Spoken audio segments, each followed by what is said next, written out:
Welcome back. If you are just joining us, this is INX Prime Live. Remember, we are on your screens every single Monday to Friday between the hours of 6 p.m. and 8 p.m. Now, tonight we are chatting to someone who has started his journey at the very young age of 9 years old. And we are chatting to Dumisani Richard Mvubu. Now, he's also known as VersatileDooms.com, and he is actually someone who has been in the space of being a musician, being an artist, being a dancer, and being so many other things throughout his life. And he started from the tender age of just the age of 9. He's been on multiple different other platforms and productions on SABC, on Soweto TV, and he's also been involved in a lot of theoretical as well as a lot of theatre productions as well. Now, we are actually very inspired and motivated to have this conversation with him, and we do have him in studio right now. Dumisani, thank you so much for joining us this evening on INX Prime Live. Thank you very much for having me on this show. No, it's only a pleasure having you. I just want to get straight into this conversation.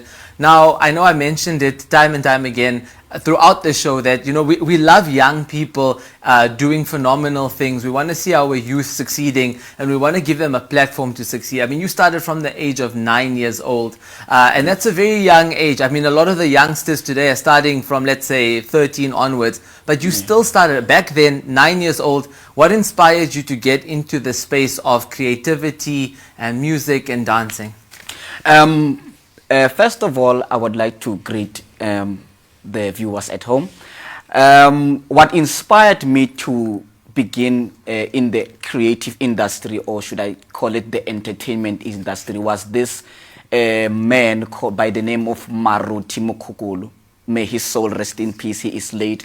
He is the one who recruited me initially with traditional dance. So by seeing his works, I was also inspired by what he was doing. I was also fascinated, and then immediately when I got to learn what he was doing, when he taught me, when he set me down and ingrained these skills unto me, it felt like immediately they went through my veins, and it was, you know, embedded in my DNA. And I went on and on over the years, and then yes, that was my first point of inspiration, Maruti. No, that's brilliant. And I mean, I'm just looking at some of the stuff you're doing. I know I mentioned some of it, but if you're looking at it, poetry, music, acting, you know, everything, dancing as well, you've done so much. I always believe, and I always look at something that I'm in the space of, you know, so for example, business, politics, law, they all kind of relate to each other in some way, and they assist each other. So they complement each other very well. Yes. Talking about your industries and all of these things I've just mentioned now, from poetry to music to, you know, like I said, acting, dancing, how do they all relate to each other in terms of the creative process, and do they actually complement each other to make you a better person?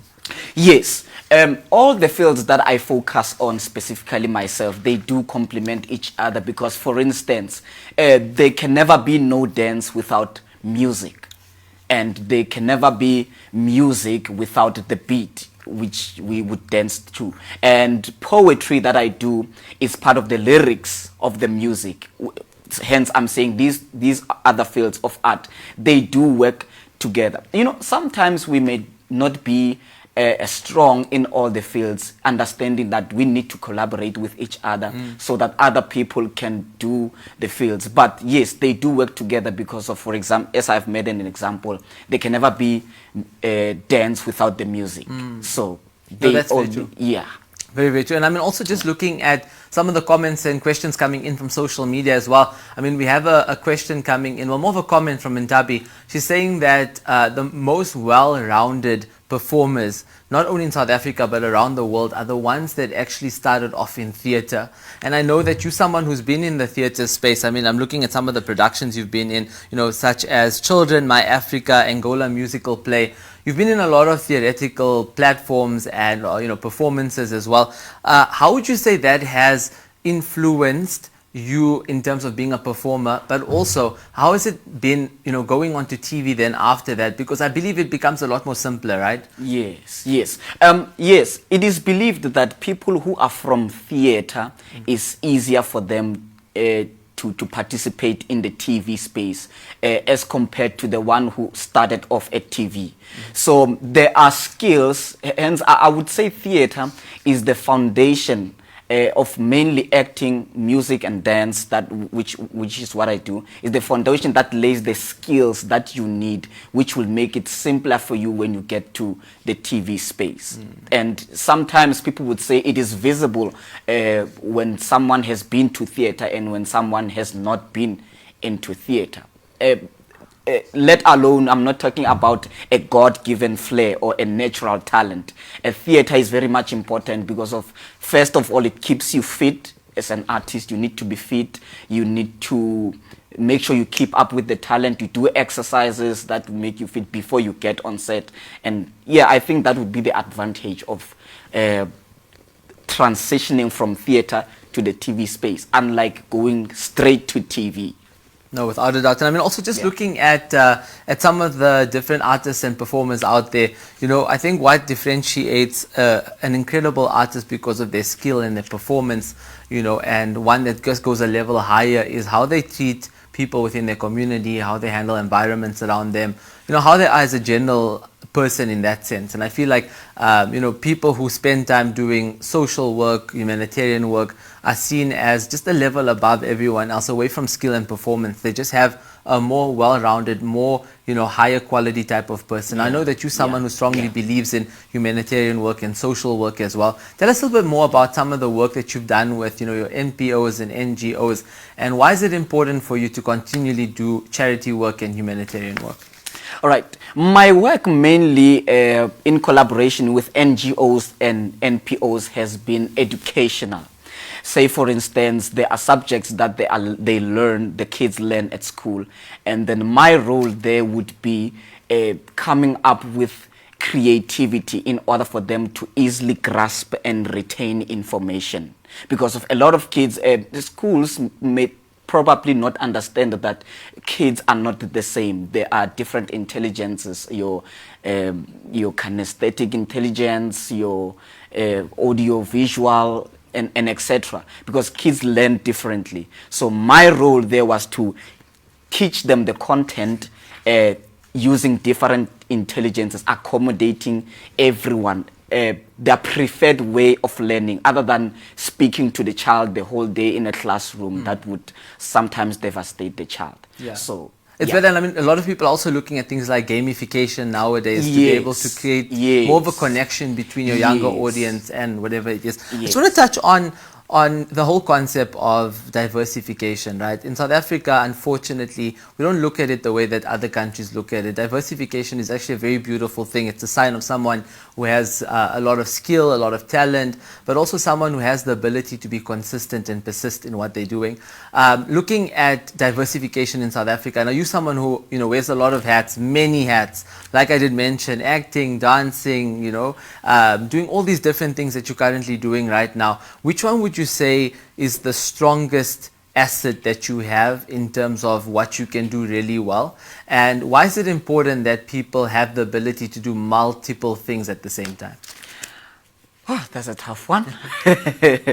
The strongest, I'm not sure whether it's the strongest or it's my favorite, but it's dance. Okay. And dance, because of it is the one that I started with at the age of 9, as you have highlighted.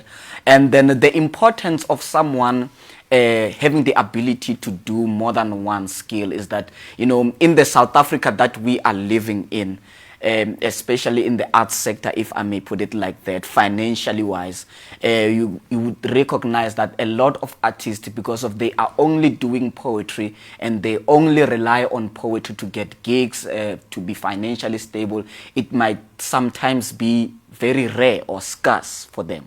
So if you hear maybe there's an audition of acting as well, knowing that you can also do acting, you can be able to fit and try to balance yourself as long as it is within the entertainment industry. So that's how I came about the name Versatile Dooms, because I wanted to be versatile so that I can fit in all other categories and so that I can be stable as an artist and not only focus on the strong one.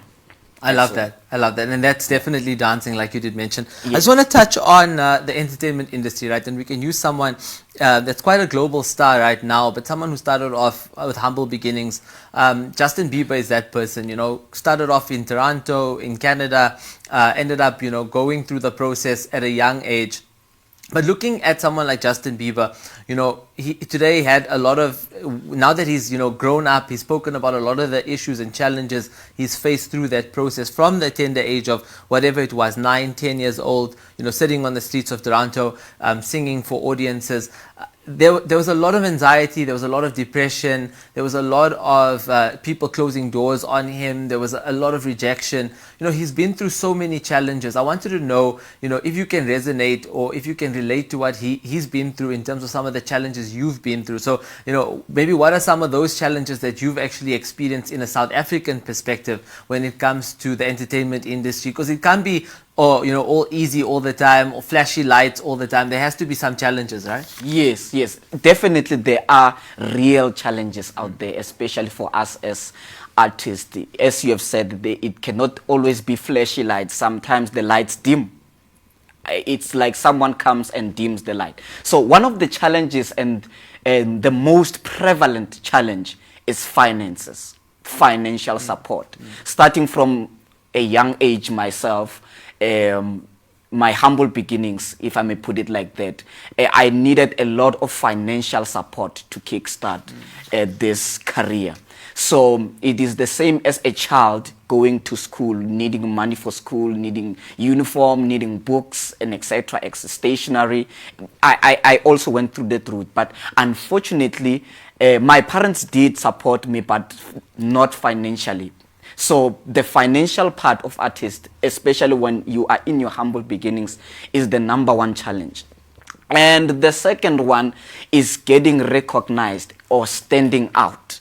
So in order for you to get recognized, you need to stand out. And that's the most challenging part because of it requires you to be more creative, and you need to be creative every day. And that is the most challenging part. You need to get the attention. Not to say we are in a competition, but especially for solo artists, you need to get the most attention or enough attention for you to be recognized and elevate yourself to be wherever you want to be. No, that's very, very true. And I mean, we spoke about so many of the things that you do. One other thing that we didn't speak about was the fact that you are a businessman as well, and you're someone who has your own production company. I can see you wearing it right now, called Hannah Hart's Productions. Let's just talk about the production company in particular. What type of work do you guys do? And also, what was maybe perhaps one of the most important projects that you've worked on so far? All right. Hannah Hart's Productions was founded in 2020. By myself and my partner by the name of Patricia Mkize. And the inspiration behind founding Hannah Hart's Productions is seeing the young generation who want to get within the entertainment industry but not having a clear direction on how to go about it. And also to, you know, try to erase the stigma that from parents in most of the time to tell a child that entertainment or media will get you nowhere. So I prefer you to be a doctor so that you can earn some income, you know, quick money, stuff like that. And the things that we do in Hannah's Productions is, of course, it's dance, theater, music. Basically, I'm imparting the skills that I have to the next generation. And one of the most important projects is the Maibuye Community Outreach Group at the South African State Theatre in Pretoria. The kids went to the State Theatre. They had a full production that they showcased there, and then for them, I think that's important because they had an opportunity to explore, and they were grateful for it. For the first time, they've seen a theatre, a global stage, lights, and everything, and they gained more skills, and they are even better than last time. That's brilliant, and I'm definitely looking forward to seeing more of the projects and the work that you're going to be doing. I just want to touch on exactly what you mentioned now. You said, you know, you want to pave the way for the next generation.